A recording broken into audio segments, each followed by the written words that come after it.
proud this week for the Hacking XR Speaker Series to have Pete Billington come here with us. I was already excited about Pete being here just because last year at Sundance I had seen chapter 1 of an experience called Wolves in the Wall. And I think, after seeing a lot of different VR experiences, was the first time I really felt not a storytelling connection, but a visceral connection to a character. And I was really mesmerized by this first chapter, which is not even the first part. This year at Tribeca, I lined up as Fran saw me do, I think between 10 a.m. and 2:30 when I finally got a chance to see Wolves in the Wall, the new experience presented this year at Tribeca. And again, I think it's one of the favorite 2 or favorite 3 of Tribeca this year, by far. Again, with the feeling that you have a connection to the story and a connection to the character, Lucy in particular, like you've never had before. So I was really impressed and inspired to invite Pete Billington just for these reasons. And then I heard him talk about his background, and then I heard him talk about his process and the creative process that led to such an uncanny, mesmerizing, beautiful, poetic experience. And I'm even more inspired that he gets to talk to us today about it. So I'm really excited about the fact that we can tap into 2 things with this subject. The way VR is developing, but the way it's including machine learning, artificial intelligence, and the process of making stories more and more compelling. So Pete, whenever you want, I think I'll just let them know they're playing games, but that's part of our research. I'll just let them know that. Thank you so much. It's wonderful to be here. I love talking about all this stuff. I'll just give you a very quick background. I started my career at Silicon Graphics in the sort of mid-1990s. I like to refer to that as sort of the 4th generation of virtual reality. So there's been a lot of little incremental steps along the way, and certainly at that time it was a refrigerator-sized Onyx 2 for $800,000 and a big headset that was on a crane that had to support and was liquid cooled. And now we have these wonderful portable consumer devices that are rapidly iterating. From Silicon Graphics, I got exposed to 3D modeling and animation and sort of camped out in front of Skywalker Ranch until they let me in to start working on the early sequels to Star Wars in the pre-visualization department. So we were rapid prototyping those movies and trying to figure out how to make complex visual effects shots with software like Maya, just trying to understand the complexity of even digital filmmaking, because that was one of the first digitally projected films. From there, I worked with the Wachowski siblings on the Matrix sequels, and then ended up working with Robert Zemeckis for about 10 years. We started a company called Image Movers Digital around the idea of facial motion capture and live action embodiment. Really the idea there was to break down the filmmaking process into every particular discipline, which was a filmmaker's dream in Bob's mind, because on the day he's shooting his actors, he only worries about performance. Then he doesn't even worry about where the camera is. He can loop those performances, take different takes with different actors, combine them, play those scenes in a loop so then the cameraman can adjust. Then we light those characters. And so it really was an adventure in trying to understand how to make better films, how to tell better stories, but we were treading through the Uncanny Valley. Those films are, really criticized for being creepy because we were on the edge of what was possible, but it felt very rewarding to sort of push that technology. After we worked on 3 films there, Polar Express, Christmas Carol, and Beowulf, and after that I went to DreamWorks Animation and worked on a number of feature animation films. And I was telling Sandra, my job there was to really figure out how to make those films more efficient. So how do we make those things cheaper and faster, which wasn't necessarily creatively rewarding, but was quite difficult. And at the end of that adventure, we have this wonderful convergence of smartphone screens getting higher resolution, we have IR cameras being able to track, and what we end up is a Kickstarter with the Oculus device coming online, and the work being done at Valve.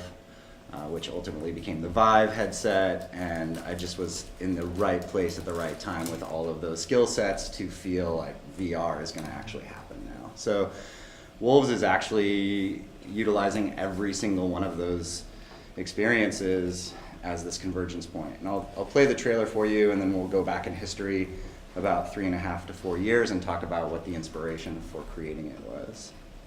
So here's the trailer.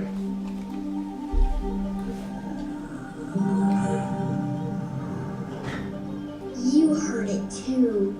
You do, don't you? Hello. Uh-oh, we just lost network connection because I'm probably not connected. Let me make sure I reconnect. Sorry, guys. Dr. Phil. We got all kinds of things. Let's see. Should it be just MIT guest? Yeah, is it there? It's at the top. I think it's at the top. Thank you. I was connected yesterday. Make an assumption. It could be here too. We sometimes lose connection. We'll be here in a sec. There we go. Okay. Let's back her up. Maybe if I should.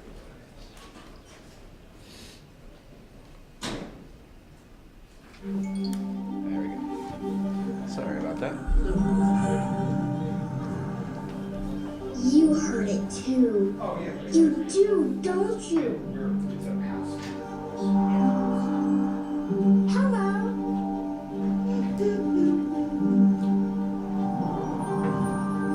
But up here, in the attic, the sounds were the loudest, especially in the dark. You did it! You got proof!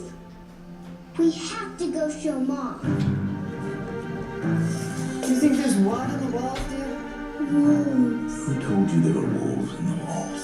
Pink Bubbit. No, but we heard them. It can't be wolves, Loopy. Did you see that? It can't possibly be wolves. Because you know what they say.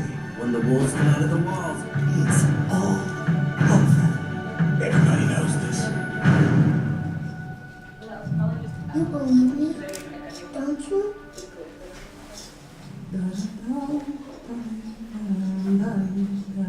So the story is, as you can see here, is based on an original book by Neil Gaiman and Dave McKeon. It's a children's book, but in the way that most fables are, it's way too scary for little kids. But it's about this little girl, Lucy, who's absolutely convinced that there are wolves living in the walls of her house. And we wanted to adapt it into a virtual reality story. And I'll kind of talk about why we chose it in this next little bit here. So. Come on, network. There we go. Okay. So it actually started at what was called Oculus Story Studio. So when the Oculus was originally kickstarted, Edward Saatchi, who's my co-founder at the company I work at now, which is called FABLE, went to Pixar, kind of cold called Pixar, and presented this technology that was very new to them, and just gave like some demos that he didn't even make. Just said like, you guys need to see this, I think there's something you could do with it. And two people came up to him afterwards. One was Sascha Unseld, and one was Max Planck, who attended MIT, I believe. And they said, if you start a company, we quit today. And that was the foundation of Story Studio. So it was Edward and Sascha and Max, and they created a company called Verse. Verse got swallowed by Oculus very, very early on, and then Oculus got swallowed by Facebook. And this was all happening within maybe the course of 3 months.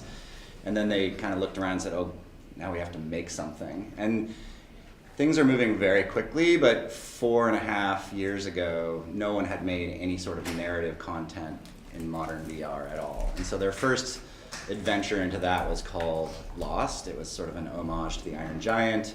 You're in a forest, and they were really just trying to solve for how do you get the audience to look somewhere in a 360 environment. These are things that we have started to solve now, but at the time that was very novel.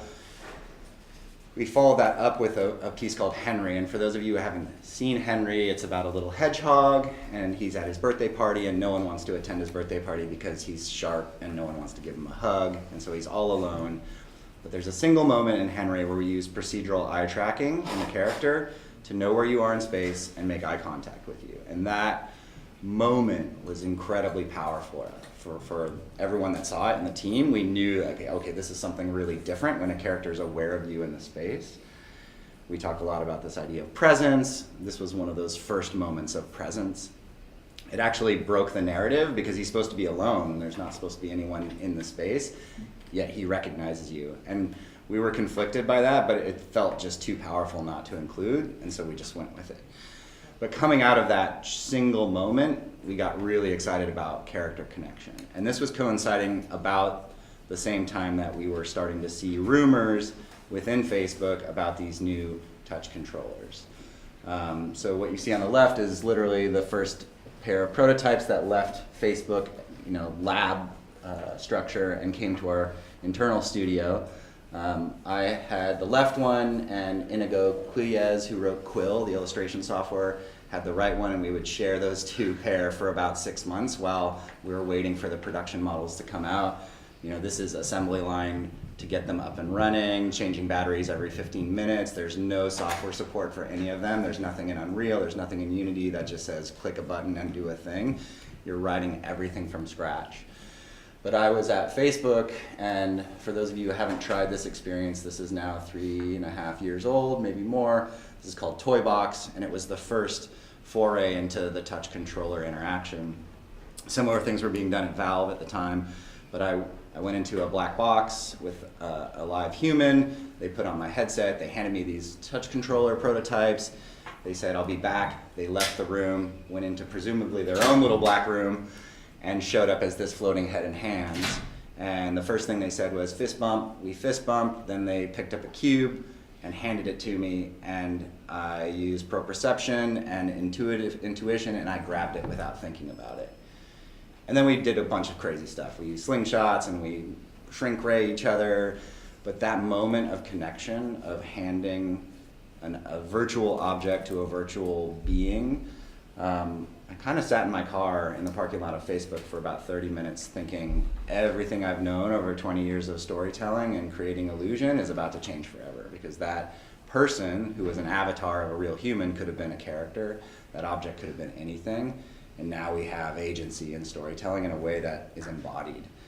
And it was definitely a profound moment, and we talk about these moments. All of you, I'm sure, have put on a headset, and most of us who have believe this is an inevitable future because it's transformative. You feel at one point in some experience that you forget where you were, and when you take the headset off, you're like, oh my God, I'm not where I just thought I was, and it's powerful. This was one of those moments, and it set us on our course. And so our very first test was to build a very early version of Lucy. She's in the attic in her house. The fuse blows out, it gets dark, she gets scared, she opens a drawer, she hands you a flashlight and says, help me. And everyone that put that headset on grabbed the flashlight without thinking about it. And we knew at that moment that we had something that we had to keep going with. And it was going to be a quite difficult path to do that. But we started writing pillars in order to understand what we expected from Lucy. So we knew that she needed to engage the audience. We started with this moment of eye contact. Now we have this moment of connective interaction. We knew we wanted to interact emotionally with her, and that she would change her performance based on audience choice or action. And we got very specific with this. We kind of wrote a set of goals for her, and the first one was that she has to maintain the illusion of life, and we knew that that is essentially what we've been doing since the Disney era of just creating persistence of vision and 24 frames per second over time. We knew we could do that, but doing this variable emotion based on audience agency actually meant that we were building an actress more than we were building a character. And we started thinking about what would we need to do with artificial intelligence and decision trees and branching narrative in order to accomplish that.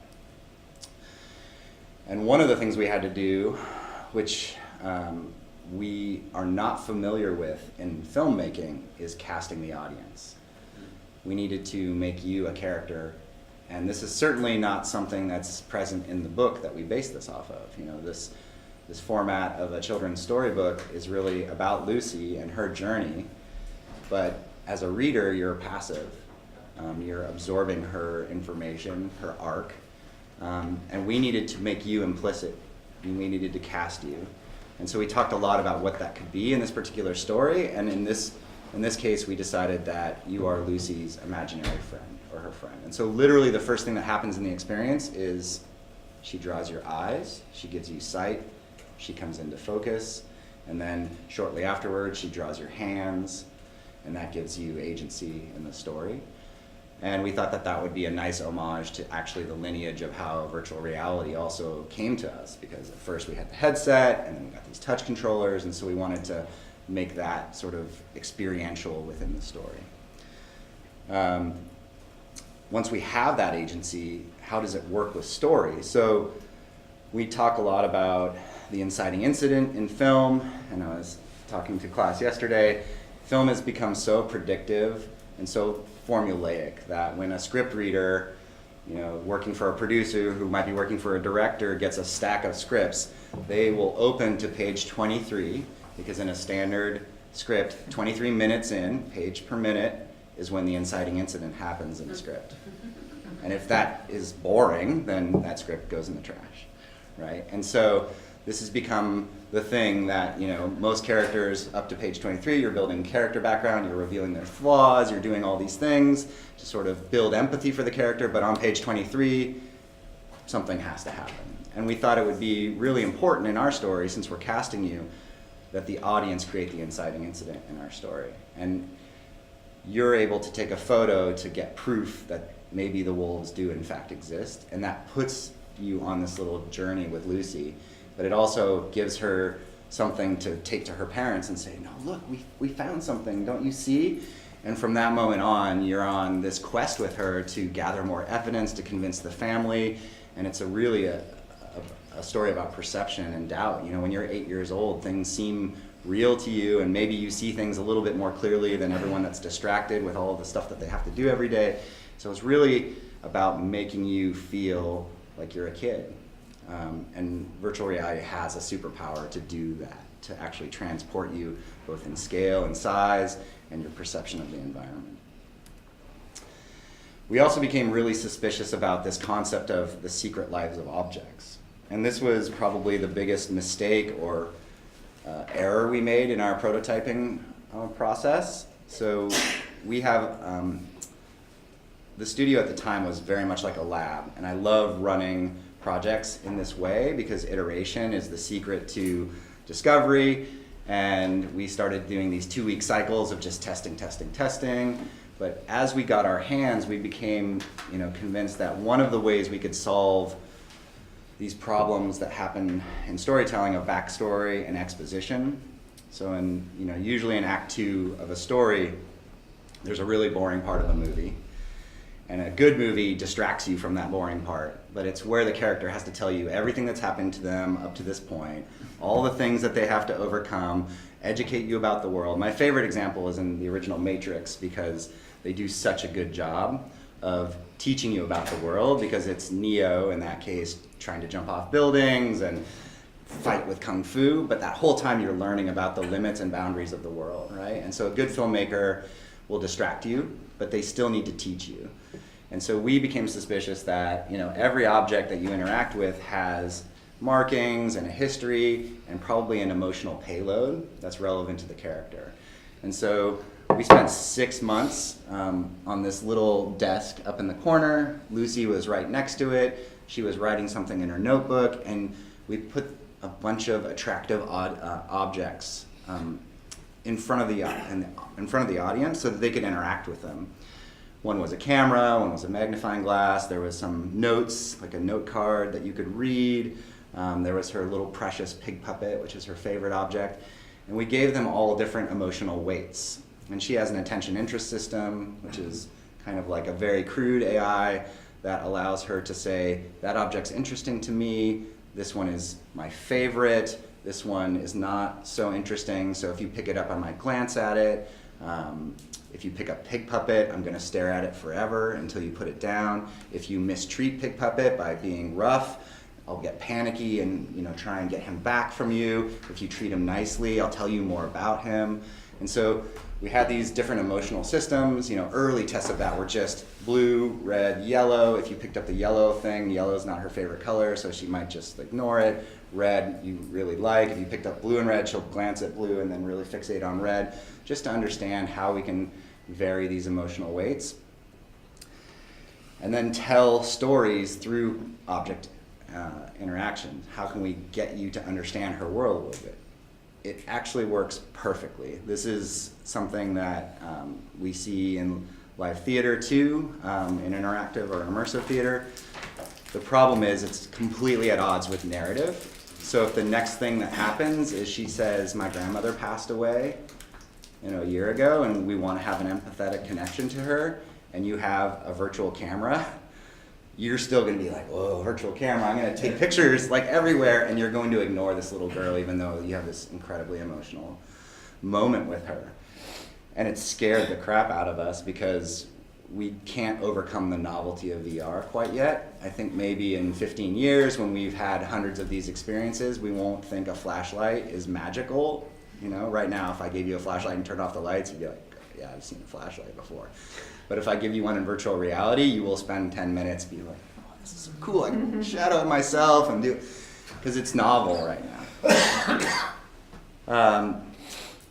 We got scared, but what we realized is, wait a minute, early on we had this incredible connective moment where the lights went out and she gave us the flashlight and we took it. So why did that work and why doesn't this work? And what we came to the realization is that we want natural, intuitive interactions. And in some respects, this is to the detriment of how people think how sophisticated Wolves in the Walls is, because most of our interactivity is invisible to the audience by design. We want these things that connect us to a character. So if she needs help, if she's asking us for something, if she's in the way or something's in the way of her, like moving to see her or brushing away a cobweb so you can get to her, those are things that we do without thinking. Escorting the character, so there's a moment where she's navigating towards her dad through this dark maze, and if you get offset from her, we have dissonance and things get scary and the sounds change. You might hear wolf howls, but when you line them up, there's harmony.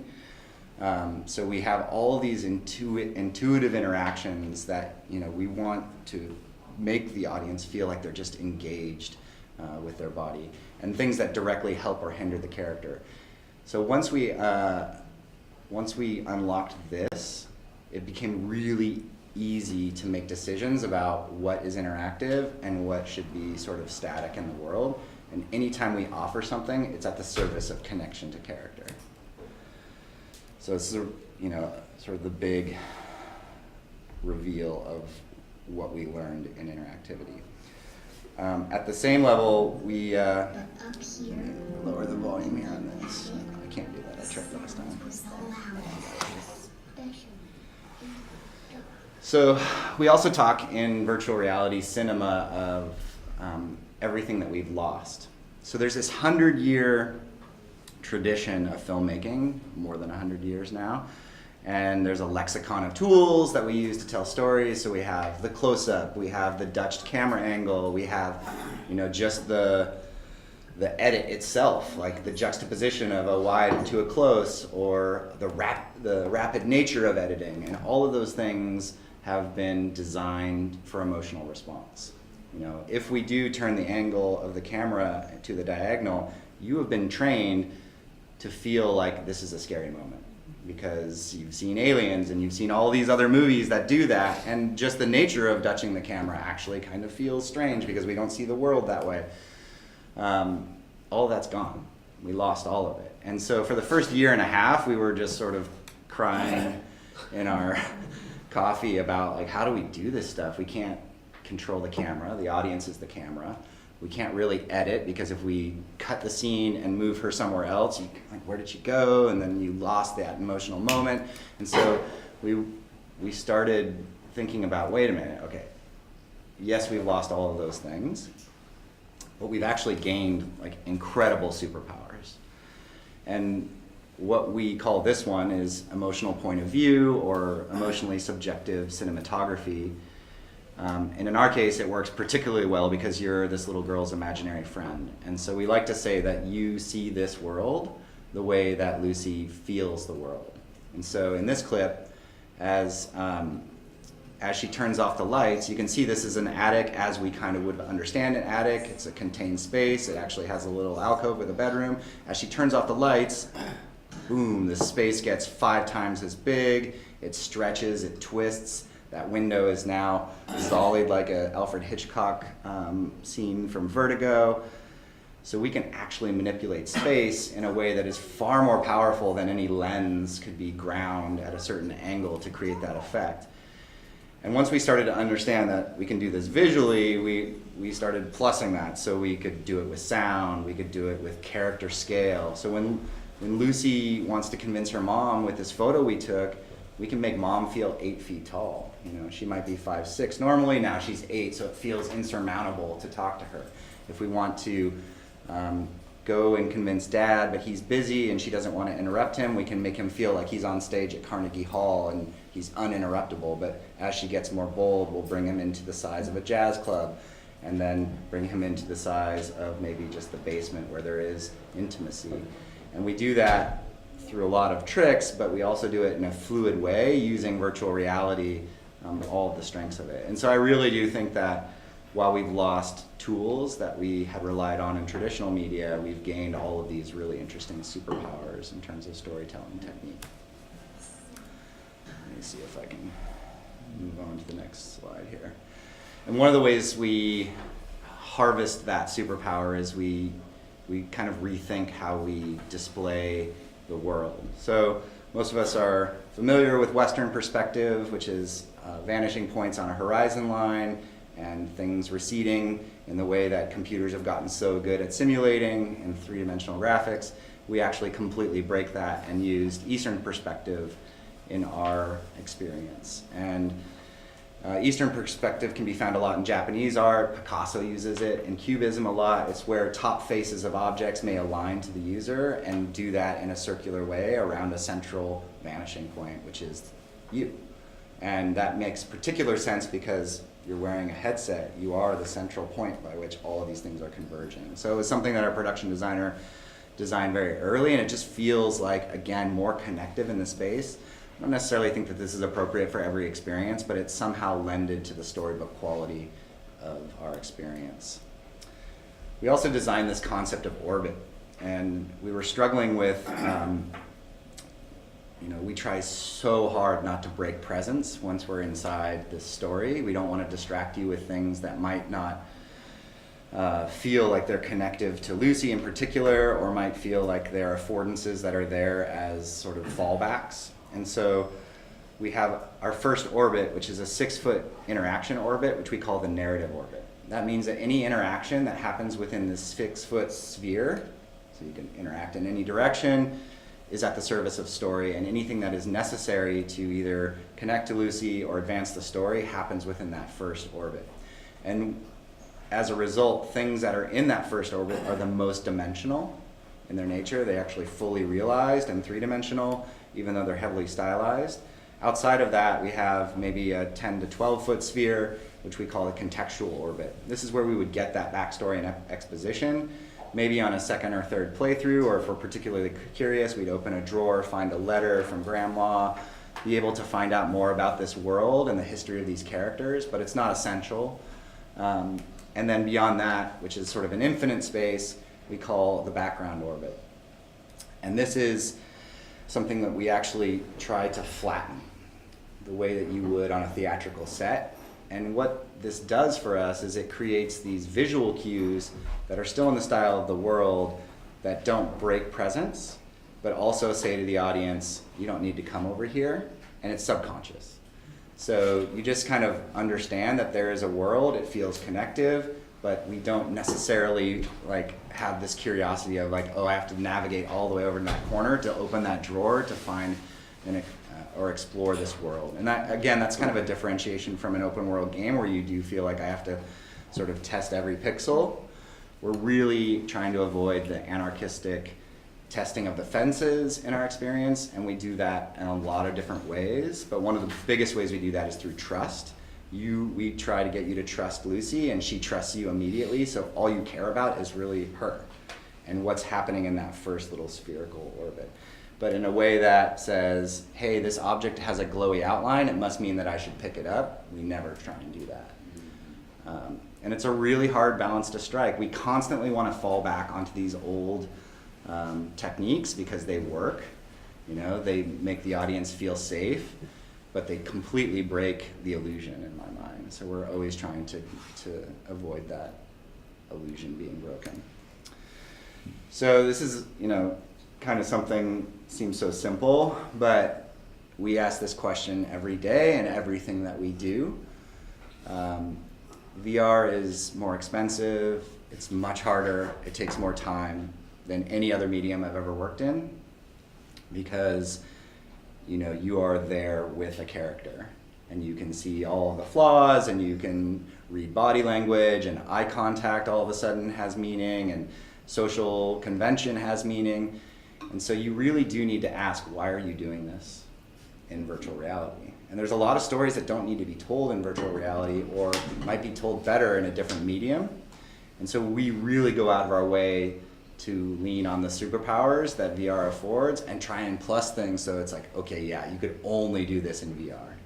Or you would get in a lot of trouble if you were to try and do it in the real world, or it wouldn't be scalable in the real world. So there's a lot of things that you could do like in an immersive theater experience, but we have you writing on the walls with a crayon.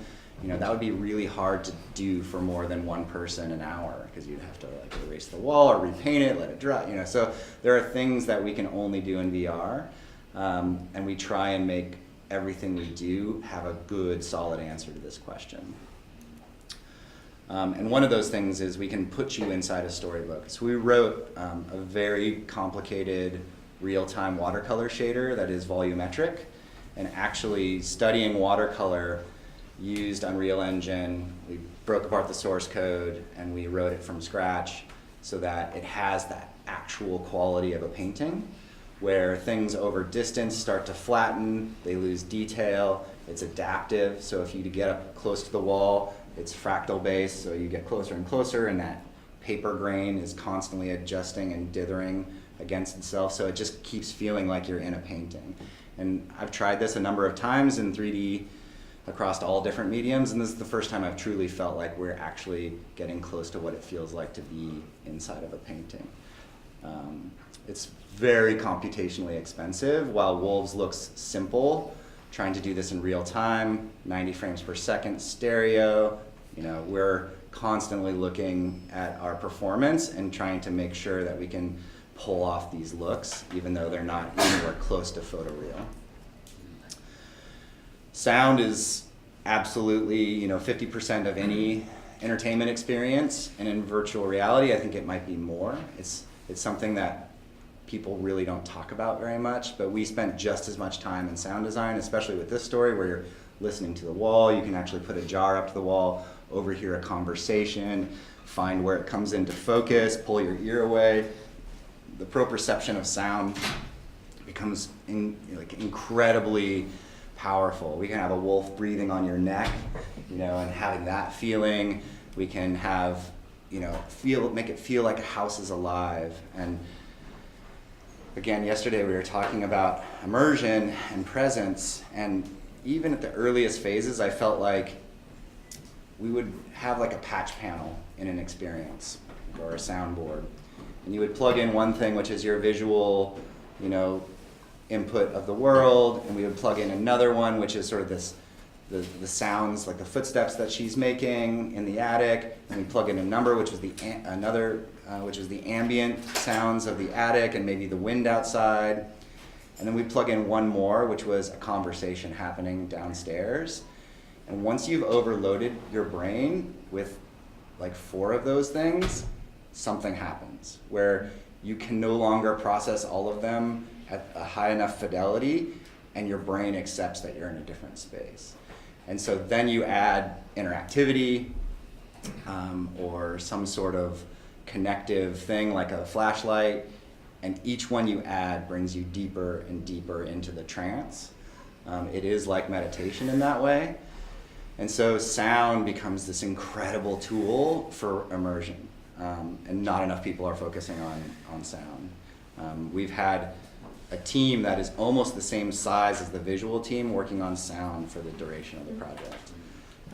And I think we've unlocked a lot of really interesting concepts about spatialized sound. Also, I don't know how many of you have had the privilege of going to hear like John Williams at the Symphony or any of these sort of reveals of like, here's Indiana Jones without the score.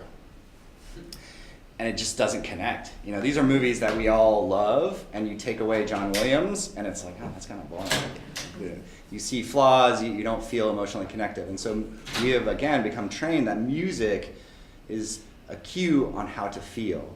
And in this world, just simply adding score doesn't really work in the same way, because we've done so much to create this flawless environment that you feel immersed in.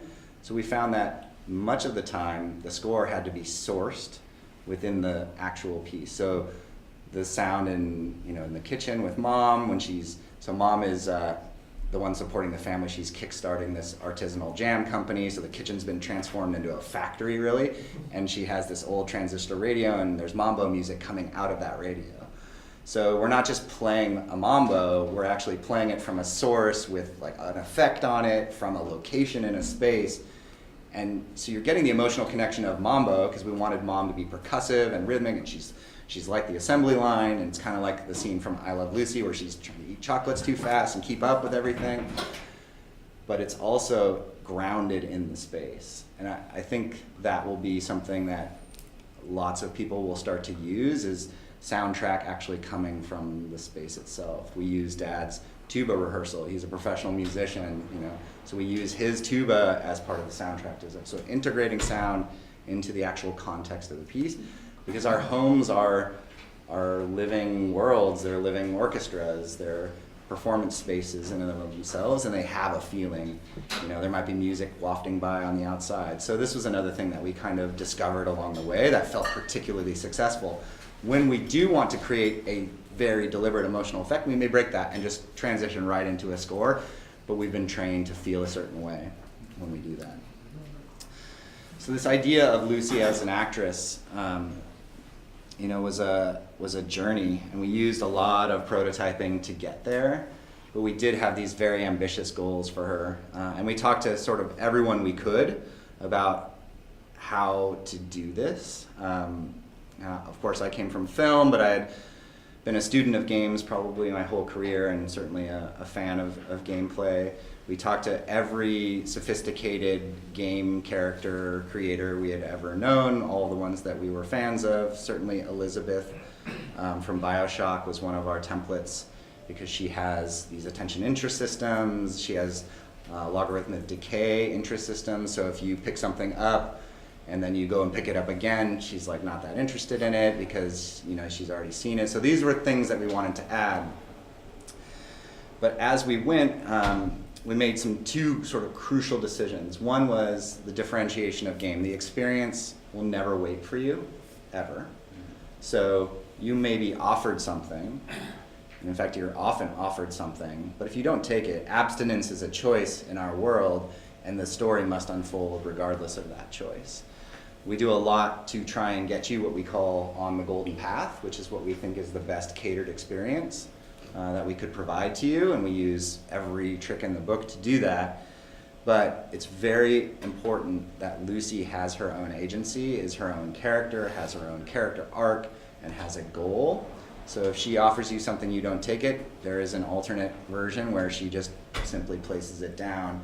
And we have the complexity of trying to figure out how do we still create that inciting incident, how do we make the affordance for the story to continue regardless of that choice. We also don't want to break presence in what we're so familiar with in game, where a character is in this loop of offer, right? And it's easy to criticize this, extremely hard to fix it, right?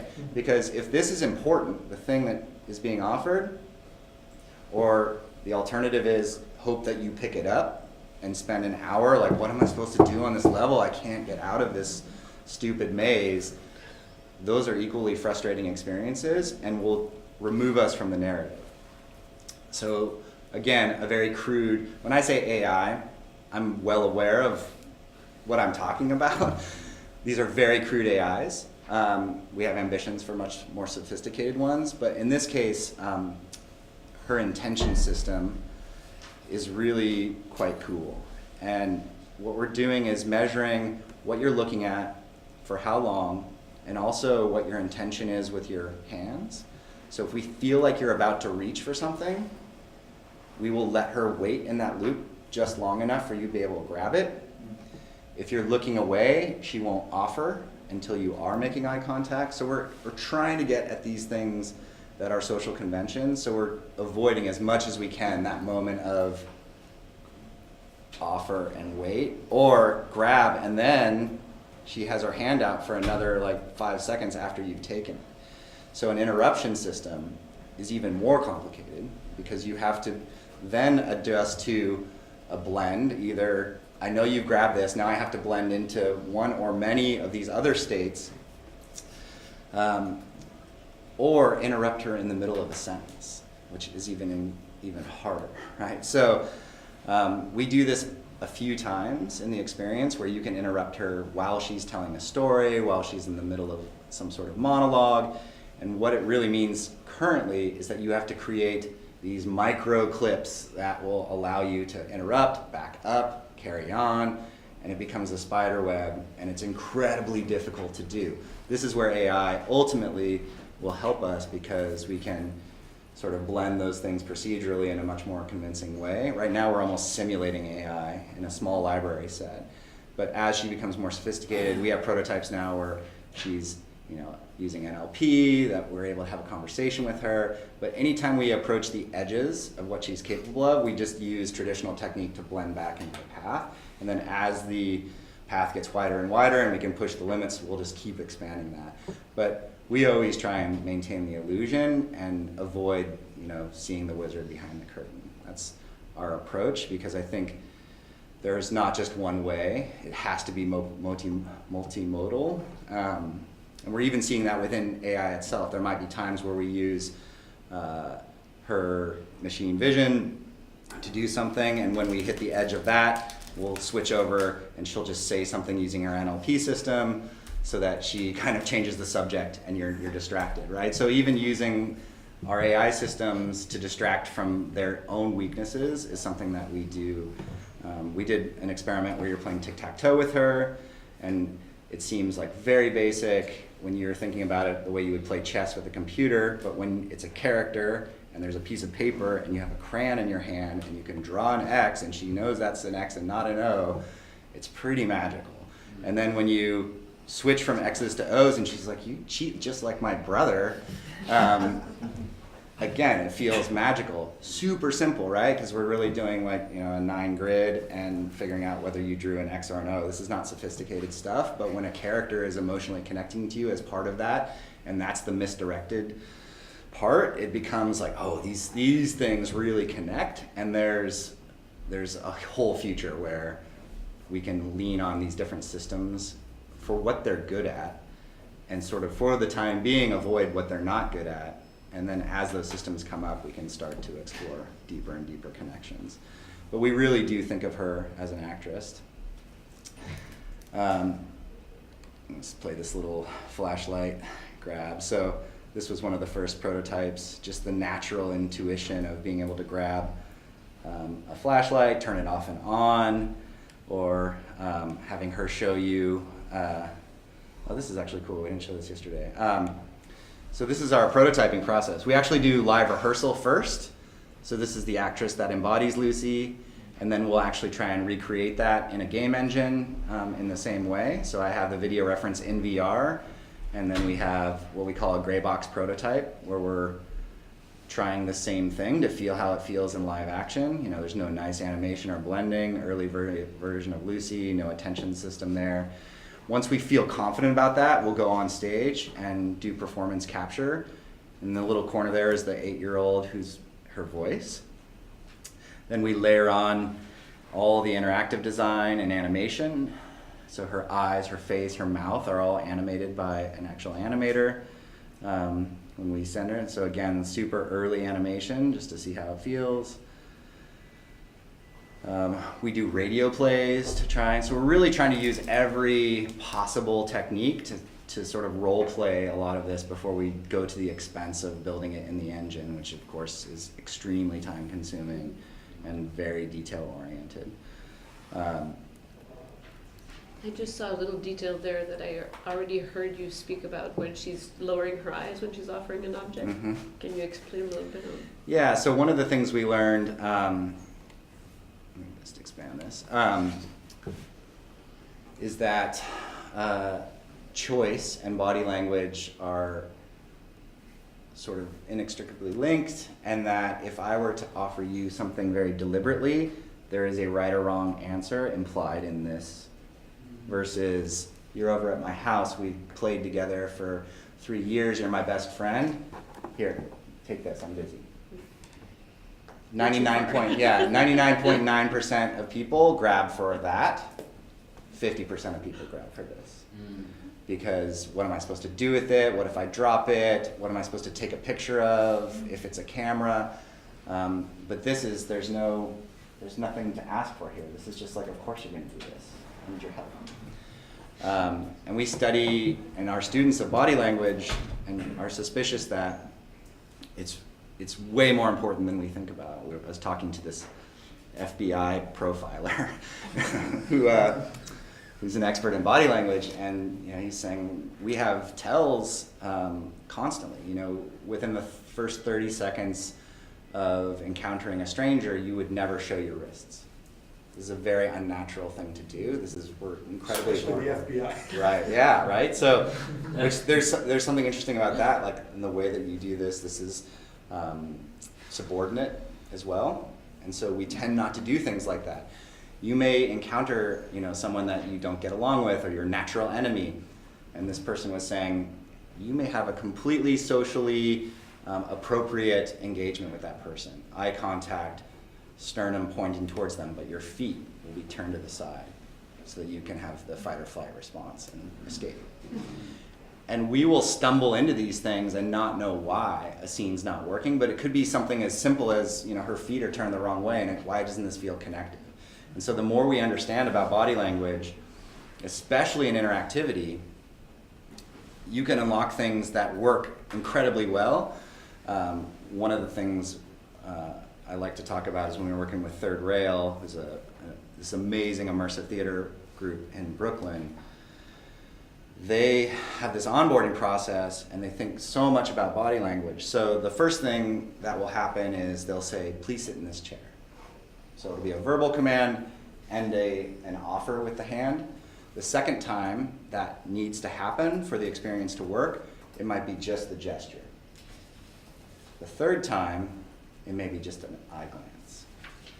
And it will be successful every time. What won't be successful is, please sit in this chair. Please sit in this chair. Please sit in this chair. Because that feels almost like military regimentation, where it's so explicit that it feels like, why are you treating me like a robot? We have a relationship now. And so with Lucy, she draws your eyes. Oh, I drew you kind of tall. Erases your eyes, draws you again. Now we're eye to eye. Just that connects you to her. Now we're on the same level, right? If we just drew her or drew you on her level that first time, we've missed the opportunity to bring you into her world. The language difference of the first time we wrote that scene, it was like, you're too big. The difference between you're too big or, oh, I drew you kind of tall, that feels different, right? It feels like you're a mistake, you're not connected. If she puts that on herself, okay, now we have trust. I'm trusting her, she clearly trusts me, and now you heard it too. Sharing a secret, right? So once we've shared a secret, now we're even closer together. So it's a constant struggle to get the audience to come on board with us, and then we start using her sternum to steer us around the place. She may take one step, which means you take a half step back to obey a social distance. That's totally deliberate because 4 minutes later, we want you to be in this perfect spot to receive something. And so we're literally herding you around the space. It gets really deep, and we spend a ton of time thinking about all of these things, but they're all at the service of creating that natural, intuitive connection where people are doing things constantly without thinking about them. And every time people come out and say, yeah, you know, I remember doing this thing and that thing, I'm like, well, how many times do you think you interacted? And they're like, maybe like 5, and it's probably more like 500. And that's awesome. Like, we don't care that you don't know, because you're doing all the things. I have a gallery, this is slightly voyeuristic, but I have a gallery on my phone of people kneeling down to be with her. Because it's one of my favorite moments, because we don't kneel down very often in public life, and we certainly don't do that in entertainment very often, but we try very hard to get you to come down to her level, and once we do, we're like, oh, this is exactly what we wanted to happen.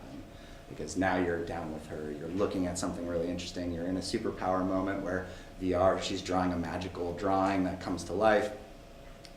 And that's something that we're really proud of, but it's really cool to see and capture when people are doing it.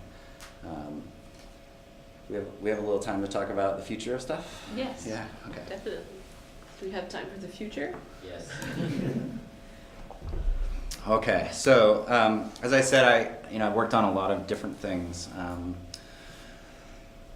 Mostly living in the Uncanny Valley. Almost all these things, except for these animations here, which are heavily stylized, live in this world that we think is creepy. So in particular, these films have received like more criticism than praise. But we learn so much from doing these exercises, and a lot of it is either director choice or this burden of filmmaking where you've hired Tom Hanks, so it better look like Tom Hanks, which I think is kind of a mistake. You know, that's Jim Carrey on the right as Scrooge, and I think it's much more successful because he's much more heavily stylized. Ray Winstone as Beowulf. There are moments in all of these movies that I still think are quite accomplished, but they're so hard to do. We might have spent 6 months for a particular shot just to get kind of close. And the way that this is described is this uncanny valley, which is the closer you get to reality, the harder it is to make this jump over this valley of uncanniness. And it's a term that comes from early robotics development, and I don't actually think that that's what it is, having spent a lot of time working on this now. So I refer to this as the inconsistent valley. And what I think it truly is that everything that makes up this character has to be at a consistency in order for you to accept it. We are so good at looking at human faces and performance that if the animation, the hair, the subsurface scattering, the movement of the cloth on the character, the lighting condition, I can never say this, the albumin maps, the flushing of the face when it compresses, all of these little details that we have trained ourselves over our entire lives to recognize, if those things are out of phase with each other, we are masters at detecting that. And it gives us this sort of zombie response, which is probably, to avoid sickness, and things like that. So what I've come to feel is that stylization is the solution to this, until that we can achieve something that's sophisticated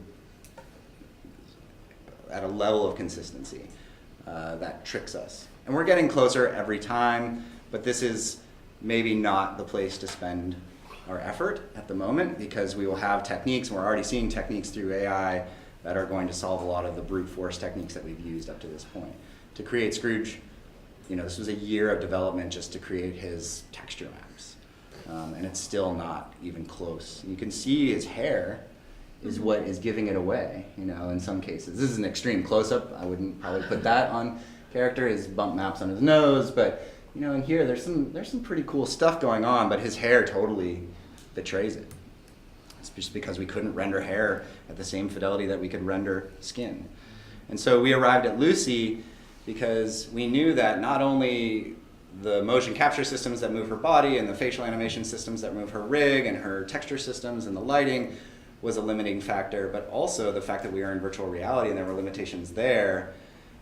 We had to make sure to, even though, yes, we could do certain things that were better than other things, we have to lower those to keep that layer of consistency. And I've not yet heard one criticism about Lucy not being in her world. So it also means the world has to be compatible with her too. And so again, it's the consistency of all those things that I think matter. And as we get more sophisticated, we can bring that level up. We started this process very deliberately by colliding film and game. So we took a bunch of people from Pixar, we reached out to a bunch of game people, we put them in a room together, and we expected to smash those people together and get results. And this has been going on for 20 years, but we're now finally getting real-time engines that are capable of telling stories in a sophisticated way, and we have devices to output this. So this was a very successful experiment early on, especially through Henry. We were discovering things together, but eventually it stalled because we took people that were very experienced in film and we took people that were very experienced in game and had their own ways of working, and we just kind of reached an impasse in terms of like game, you prototype, and story, you focus on narrative, and which comes first? We have to write the perfect story. No, we have to make sure that's like fun to play, and we just couldn't agree until we found this third piece of the triangle, which was immersive theater. No, yeah, it was, as you were saying, it was reminding me of the Sleep No More, which is kind of what we do, right? Exactly. So I had this experience. We made that flashlight thing that I told you about early on, and then a few people at Story Studio who had been around maybe 3 months longer had been to New York, and they're like, you and Jessica, who's my co-creator on the project, you have to go to New York. You have to see Sleep No More, and then you have to see Then She Fell, and you have to do it in that order. So, okay, free trip to New York. Of course, we're going to go. We go to Sleep No More, and we're overwhelmed. It's this beautiful thing. I'm not going to talk about it. You should all go. But you're overwhelmed with narrative and exploration and secret lives of objects, like I talked about, and you could spend a whole day just looking at things and not seeing story, and that terrified us because it was kind of what we exactly found out 6 months later when we did this test. You put a bunch of objects in front of someone and Macbeth is happening around you, but you couldn't care less, and you might not even understand it because you can't comprehend the narrative. So we got terrified, and then the next day we went to go see Third Rail's Then She Fell, which is loosely based on Lewis Carroll's life and his relationship with the actual Alice. Very dramatic, very beautiful. It's essentially a dance that is happening all around you for 2 hours. It was transformative. You fall in love with a performer. You're in a small space with them. You feel like everything you do is seen and matters. And I literally walked out of that experience in love. That's what it felt like. And we knew that that's what we wanted to build. And so we made every one of our engineers go to see it. And I would watch this, regimented, brilliant, mechanical approach melt just for a moment, because they saw, oh yeah, this is what we're trying to create. This experience that feels like it's personal. And so when we started talking to Third Rail, because they were very generous and they came to speak with our team, the first thing they asked was, what's the major dramatic question? And I've been in the film industry for 20 years. I've never even heard that set of words in that order. And I didn't know how to answer. But in their world, that's like the foundation of every piece you ever work on. The major dramatic question is, and what that ultimately meant as I started to explore and prod, I'm like, what do you mean by that? He's like, what do you want your audience to feel coming out of this? Like, what should their journey be as an audience member? And it's the first time, you just don't talk about that in games necessarily. You talk about how fun it is, or how playable it is, or how exciting or addictive it might be. And in film, you talk about, it's very like authoritarian. It's like, I want to show my audience this or feel this thing. But immersive theater is experiential. And it was that intimacy that we were missing. And yet this is an experience that is so rare and so expensive and so hard to access. Venture is 12 people a night, and it's a $200 ticket. So how does the world see something like that? It can't scale. But virtual reality has the potential to put you in those situations. You know, it's democratized in a way. It's still very expensive currently, but inevitably it will get cheaper. It'll become part of our lives. It will become this. And so we knew that if we started to adopt their technique, balance it with what we knew, we had something really compelling. And so we're at a point now, having created Wolves, where we think we've sort of collapsed that into what we know. And I always apologize for this because it's Rumsfeldian in its nature. But what we know we don't know is the AI side of things. And we're kind of at that place now, and you'll see, obviously, this is what was film and game smashing together. We are deliberately now taking everything we knew about film, game, and immersive theater and smashing it together with AI. So now we have NLP, we have AI engineers that are doing machine learning, machine vision, a small team, and we're like in a lab again, saying, show me what the edges of this is. Where does it break? Where can I see, you know, the mirror or the strings? Where does NLP break? And it breaks pretty early, you know, to our standard, because we're trying to create these natural, intuitive, invisible things so that we can use all this to balance that out. And we expect to have conflict, and we expect to unlock a lot for the first year, which we're in right now. So we're doing a natural language thing with Lucy where she tells you a story and you talk to her and then you sing together, which is a huge ask. And then we're gonna find what's the thing that we don't know? What is the immersive theater that's gonna balance this conflict out? So I have no idea what that is yet. We're gonna find it probably in the next 2 years. What discipline is out there that we haven't tapped into? You know, I'm suspicious that it might be magic, that it might be psychic technique. And I'm not saying psychic, but you know what I mean? It's that sort of, how does someone who's a truly good performer as a psychic thin slice someone so quickly that they can know what you want to hear and direct a narrative along with that?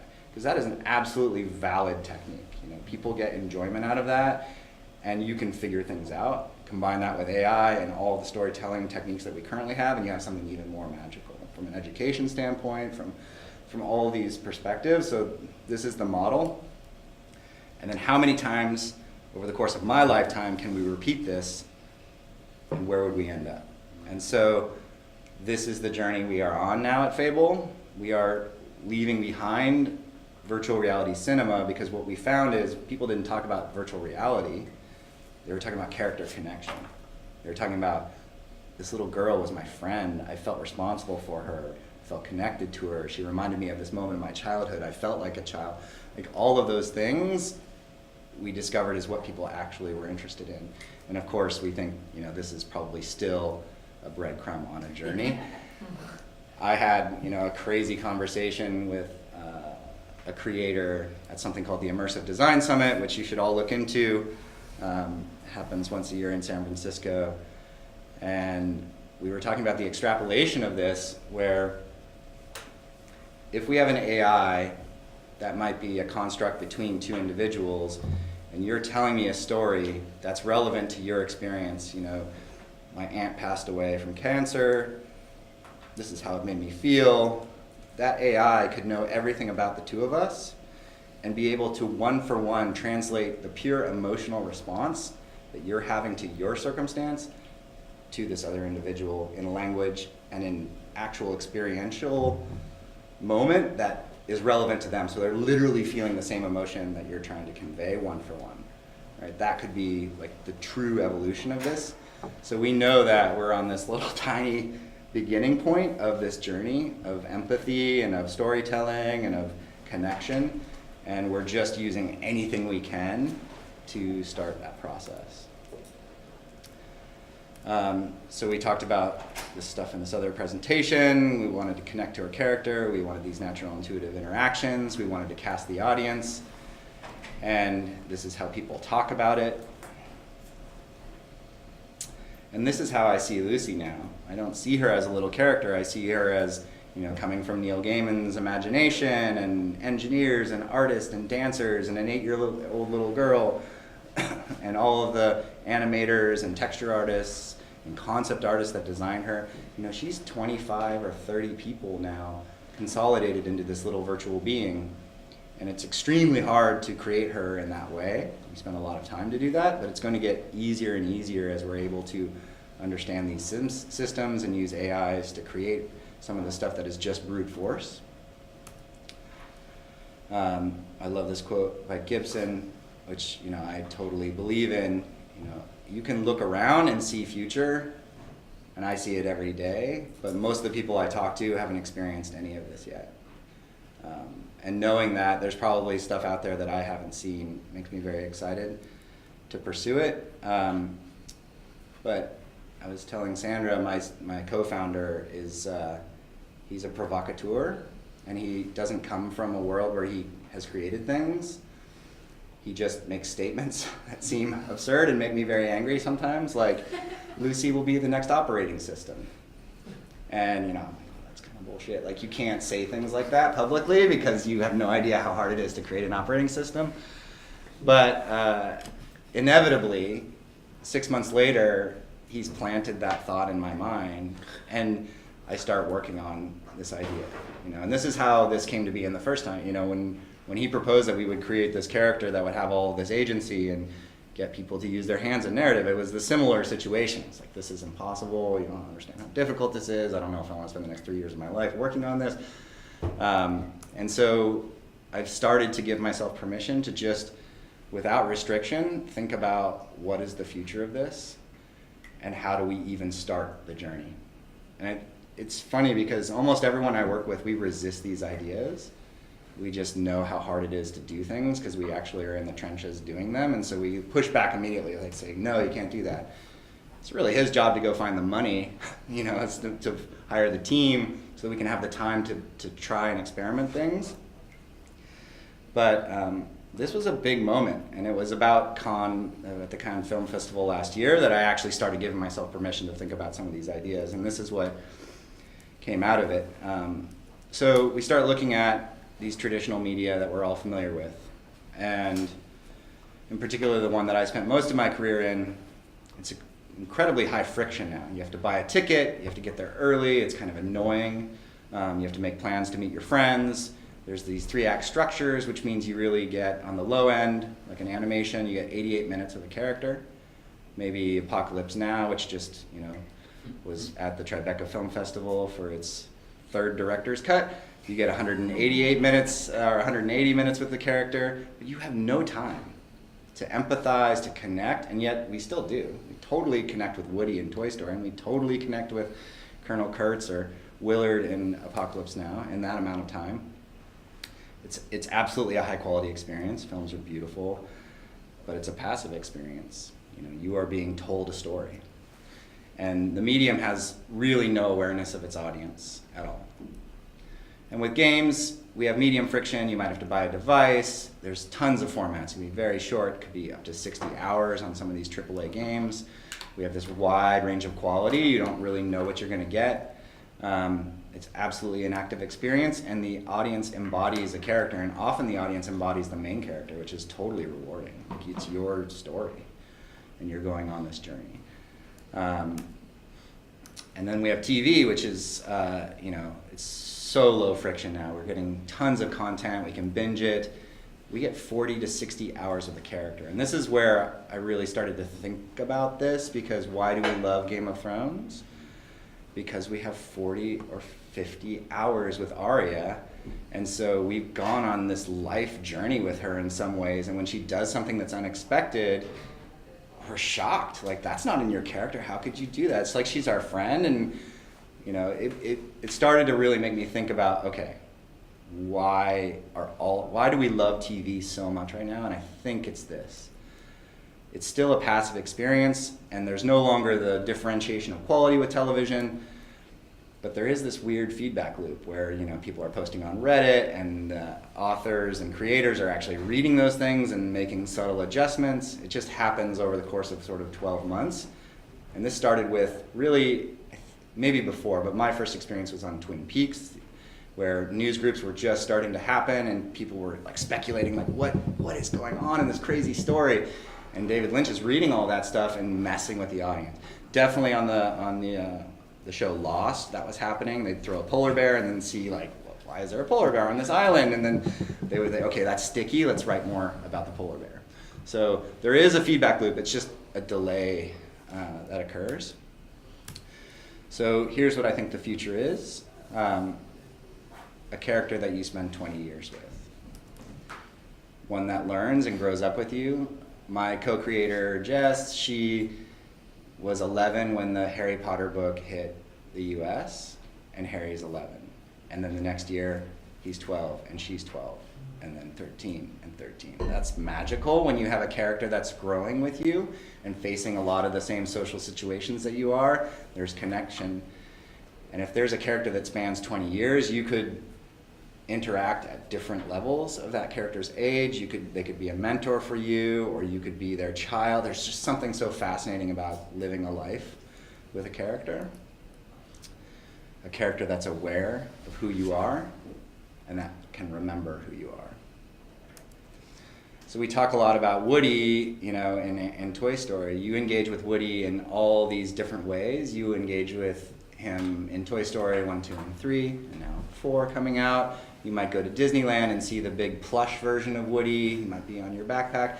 None of those Woodies have any awareness of any of the other Woodies, and they have no awareness of any time that you've engaged with Woody before. So it almost feels like a stranger every time.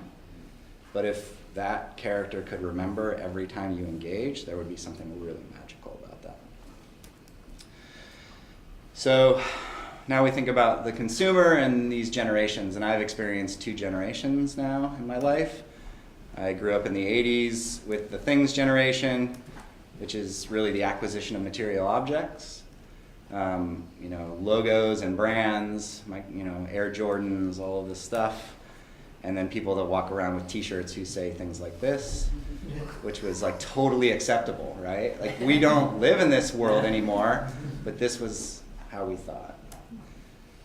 We live in this generation, which is Instagram and selfies and location-based entertainment.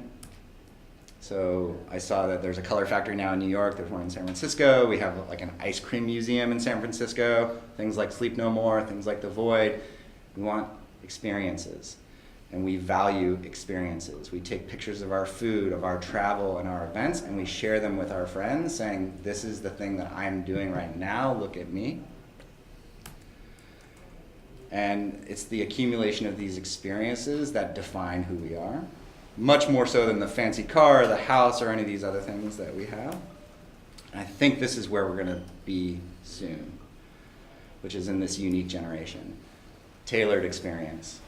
This is only happening for me. It's unique to me. And immersive theater delivers that. You feel special in an immersive theater, especially, so Sleep No More has 200 people in it, but the thing that people who go to Sleep No More over and over again crave more than anything is getting pulled out of line and taken into this little room, or pulled into this little moment with an actor that no one else is having. So even within this like 1% of 1%, there's still a premium experience that's like the 0.00001% who are having these like, only I got this thing. And it feels magical. And it's the reason magic tricks work, because most of the time, when especially sleight of hand tricks, it feels like it's happening just for you. So we all want to feel special. We want these custom catered experiences that can be shared. And so I think what we're proposing at FABLE is that character is that content. The ones that spend all this time with us, that they learn and grow, that they share the experiences, and that they adapt and deliver unique and personalized content. And so imagine a character that remembered everything you ever said to it, that remembers every choice you ever made. Of course, all of that has implications. So this is how we think about that. So it's a nice, clever acronym, but it actually works with how we have this construct. So the first element of this is persistence. So of course we were talking about a persistence of a character, one that lasts 20 years. but also a persistence of an environment, you know, being able to recognize the environment that the character's in and remember how it might have changed, the narrative, the ongoing story that you're having with this character, and persistence across platforms. So we're no longer talking about just virtual reality, we're talking about every possible way that you connect with a human is something that we want to leverage to connect with this character. So you might have the premium experience, which is virtual reality, entirely connective, intuitive, sharing a space, but we might also be having a text conversation. We might also be having, you know, an echo show or a Facebook portal device where we can interact in a room together. We may have an Instagram account, and I think what we're proposing is that that relationship, though, is one-to-one with you and that character. Character that's aware of you, aware of their environment, aware of the limitations of each of these mediums, aware of the device they're on, maybe even aware that's like, hey, your battery is low, we have to finish this conversation because it's going to run out. That there's continuity, you know, that the character has a life outside of your interactions with it. So it doesn't just like wake up when you've interacted with it, but it's going on its own adventures and has a life of its own and an agency. That's something we were really stubborn about with Lucy, is that she would just continue her story, because no one really wants a friend that is completely flexible and adaptive to us. We want to feel like they have their own lives and that we influence those lives in some ways, but they're also like living their own life. And those are the people that we admire, the people that we consider our teachers and mentors.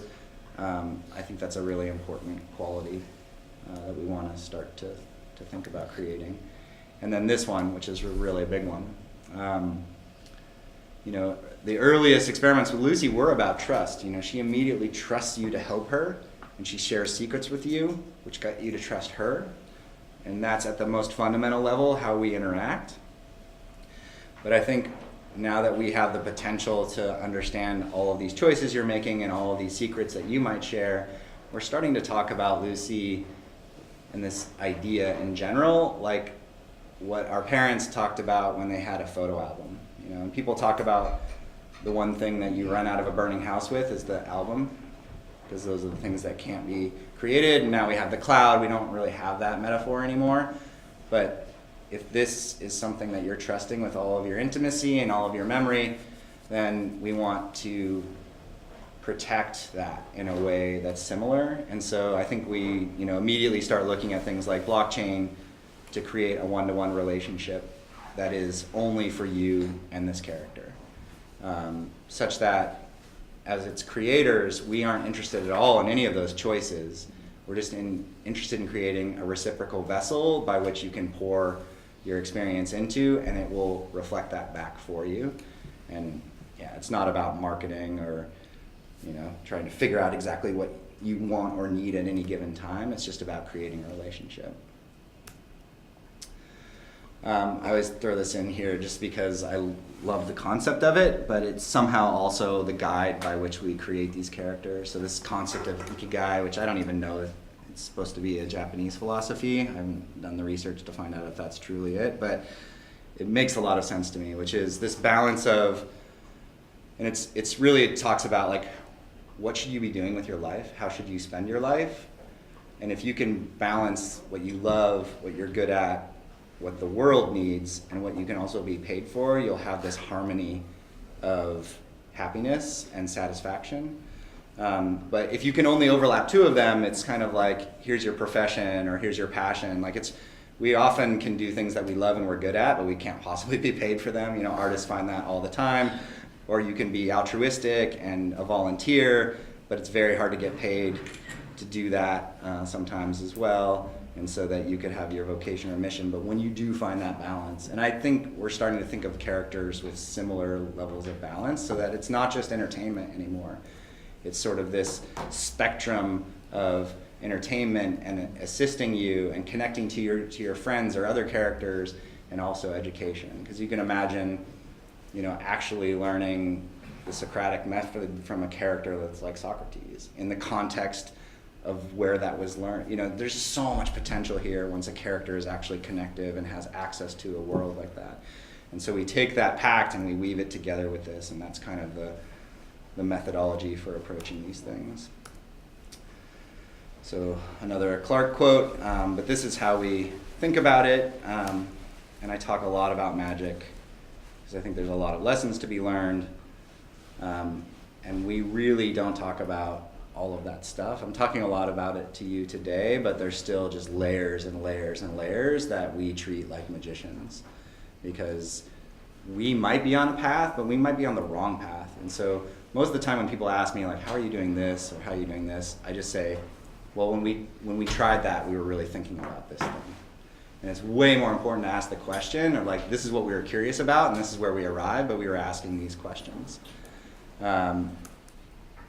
So this is the template. What can our characters do? What are they capable of doing? What can we possibly know about our audience? What are they saying? What is the intonation of their voice? What is their body language? What are the choices they've made? What does the dialect infer about where they grew up? Like, literally so much information that we can glean from that audience. And from there, which superpowers can we, infer from these two interactions? And that means we can just do magic tricks. And essentially, we're not saying we're solving big problems. We're just creating magic that people, they know they're being tricked, but they don't know how they're being tricked, and that's kind of a wonderful thing. And then finally, I'll kind of close with this, which is we think that memory is the secret to all of this. And Sandra and I are both fans of Radiolab, and I want to just play this little clip. So 3 episodes ago on Radiolab, they did a snippet on memory. And this is a story about a woman who gets a call from her mom who's in the garden, and her mom's disoriented, and she's saying, what day is it? And the daughter is very scared that her mother's had a stroke, so she calls the ambulance, and they pick her up and take her to the hospital. And when the woman gets to the hospital, the doctor comes out and says, I don't want you to be scared. Your mom has this condition called transient global amnesia. It lasts about 24 hours, but currently she can only remember about 30 to 60 seconds. So I just need you to talk to her. And over the course of the day, she'll regain her memory. And without fail, this loop starts and it goes right back to the beginning. So I'll just play a tiny bit of this so you can kind of hear what it sounds like. August 24th, it's Tuesday. I'm trying to remember the last.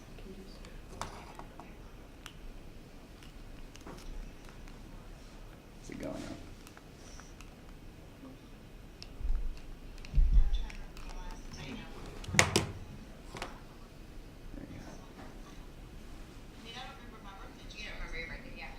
Oh, weird. I don't know why it's not going through. Yeah, a couple weeks ago.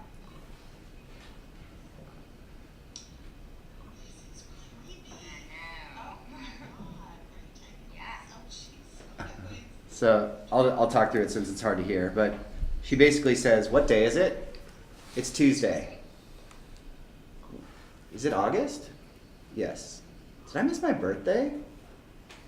No, you didn't miss it. We had it with, with everyone that came over. What day is it? It's Tuesday.